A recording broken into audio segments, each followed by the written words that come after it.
ہم میں سے بہت سے لوگ آیت الکرسی پڑھتے تو ہیں لیکن بغیر سمجھے، بغیر جانے کہ یہ آیت بتاتی کیا ہے تو یہ ایک آیت، لیکن اس کی فضیلت کے بارے میں بہت سی احادیث وارد ہوئی ہیں۔ ترمذی کی ایک روایت ہے حضرت ابو ہریرہ رضی اللہ تعالی عنہ سے کہ نبی صلی اللہ علیہ وسلم نے فرمایا کہ ہر چیز کا کوہان اور بلندی ہے، یعنی ہر چیز کی بلندی ہوتی ہے، اور قرآن حکیم کی بلندی سورۃ البقرہ ہے، اور اس میں آیت الکرسی تمام آیتوں کی سردار ہے۔ یعنی ہر چیز کی ایک بلندی ہوتی ہے۔ قرآن کی بلندی کس میں ہے؟ سورۃ البقرہ میں، اور سورۃ البقرہ میں ایک آیت ہے جو تمام آیتوں کی سردار ہے، اور وہ کون سی آیت ہے؟ آیت الکرسی۔ حضرت ابی ابن کعب سے روایت ہے کہ نبی صلی اللہ علیہ وسلم نے فرمایا، اے ابو المنذر، اللہ کی کتاب میں تمہارے پاس سب سے افضل آیت کون سی ہے؟ عرض کیا، اللہ اور اس کا رسول خوب جانتا ہے۔ آپ نے فرمایا، اے ابو المنذر، اللہ کی کتاب کی آیات میں کون سی آیت تمہارے پاس سب سے بڑی ہے؟ انہوں نے عرض کیا، اللہ لا الہ الا هو الحی القیوم۔ تو آپ صلی اللہ علیہ وسلم نے میرے سینے پر ہاتھ مارا اور فرمایا، ابو المنذر، تمہیں تمہارا علم مبارک ہو، یعنی واقعی یہ آیت سب سے بڑی آیت ہے۔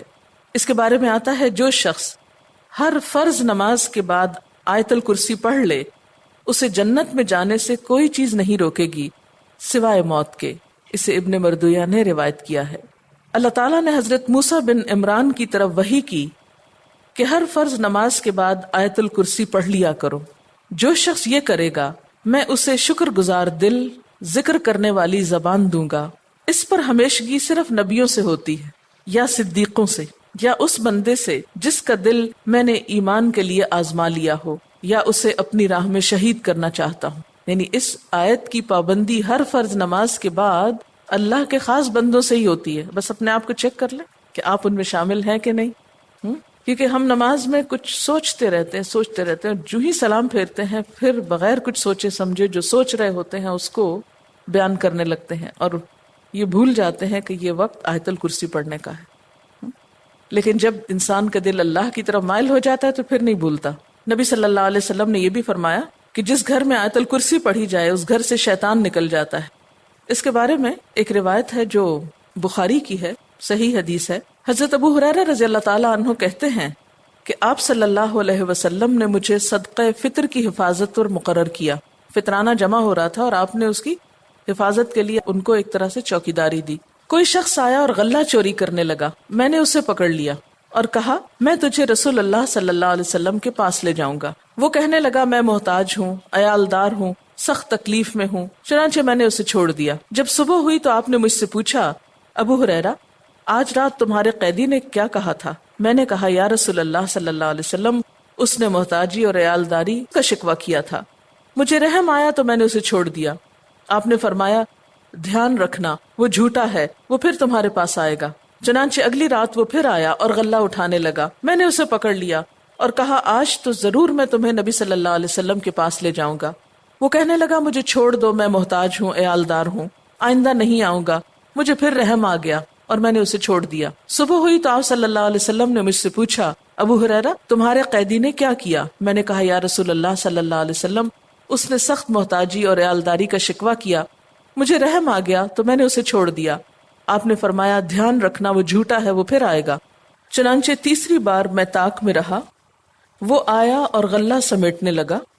میں نے کہا، اب تو میں تمہیں ضرور آپ صلی اللہ علیہ وسلم کے پاس لے جاؤں گا، اب یہ تیسری بار ہے۔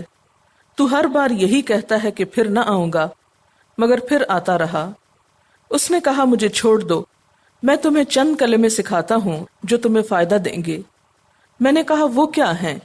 کہنے لگا، جب تو سونے لگے تو آیت الکرسی پڑھ لیا کر، اللہ کی طرف سے ایک فرشتہ تیرا نگہبان ہوگا اور صبح تک شیطان تیرے پاس نہ آئے گا۔ صبح ہوئی تو آپ صلی اللہ علیہ وسلم نے مجھ سے پوچھا، تیرے قیدی نے آج رات کیا کیا؟ میں نے آپ صلی اللہ علیہ وسلم کو ساری بات بتلا دی تو آپ صلی اللہ علیہ وسلم نے فرمایا، اس نے یہ بات سچی کہی، حالانکہ وہ جھوٹا ہے۔ پھر آپ نے مجھ سے کہا، ابو ہریرہ، جانتے ہو 3 راتوں سے کون تمہارے پاس آتا رہا ہے؟ میں نے کہا، نہیں۔ آپ صلی اللہ علیہ وسلم نے فرمایا، وہ شیطان تھا جو انسانی شکل میں آ رہا تھا۔ اچھا، آپ نے دیکھا ہوگا کہ بعض لوگ اس بات کی شکایت کرتے ہیں کہ ان کے پیسے لاکر میں سے اور تالے میں سے چوری ہو جاتے ہیں. ایک ایسی جگہ سے ان کے پیسے چرائے جاتے ہیں کہ جس کی چابی ان کے سوا کسی اور کے پاس نہیں. یہ بھی احتمال ہو سکتا ہے کہ اسی قسم کا کوئی شیطان آ کر ایسی حرکت کرتا ہو. تو اس کا حل یہی ہے کہ انسان سونے سے پہلے آیت الکرسی پڑھ کر چاروں طرف پھونک مارے تو پھر حفاظت ہو جاتی. آپ گھر سے نکلنے لگے یا ایسے اپنے لاکر کو لاک کرنے لگے تو آیت الکرسی پڑھ کر اس پر پھونک مار دے تو اللہ تعالیٰ ایک چوکیدار مقرر کر دیں گے، ایک فرشتے کو، پھر کوئی نہیں چرا سکے گا اس کو. تو بہرحال آیت الکرسی جو ہے یہ بہت ہی فضیلت والی آیت ہے. چلیے اب دیکھتے ہیں کہ اس آیت میں ہے کیا. اللہ لا الہ الا ہو، اللہ تعالیٰ اس کے سوا کوئی الہ نہیں. الہ کون ہوتا ہے؟ اس کا معنی عام طور پر معبود کیا جاتا ہے، لیکن بنیادی طور پر الہ کا معنی ہوتا ہے خالق، رازق، مالک، حاجت روا، مشکل کشا، عبادت کے لائق. ظاہر ہے جس نے پیدا کیا، جو روزی دیتا ہے، وہی مالک ہونے کا حقدار ہے. پھر جو ہماری حاجتیں پوری کرتا ہے، جو ہماری مشکلیں آسان کرتا ہے، وہی اس لائق ہے کہ ہم اس کی عبادت بھی کریں. تو اللہ لا الہ الا ہو، اللہ تعالیٰ وہی عبادت کے لائق ہے. الحی القیوم، زندہ ہے، قائم رہنے والا ہے، دوسروں کو قائم رکھنے والا ہے. لا تأخذہ سنۃ ولا نوم، نہ اس کو اونگ آتی ہے اور نہ نیند آتی ہے. لہ ما فی السماوات وما فی الارض، اسی کے لیے ہے جو آسمانوں میں ہے اور جو زمین میں. من ذا الذی یشفع عندہ الا باذنہ، کون ہے جو اس کے پاس سفارش کر سکے مگر اسی کے اذن سے. یعلم ما بین ایدیہم وما خلفہم، وہ جانتا ہے جو ان کے آگے ہے اور جو ان کے پیچھے ہے. ولا یحیطون بشیء من علمہ الا بما شاء، اور وہ اس کے علم میں سے کسی چیز کا احاطہ نہیں کر سکتے مگر جو وہ خود چاہے.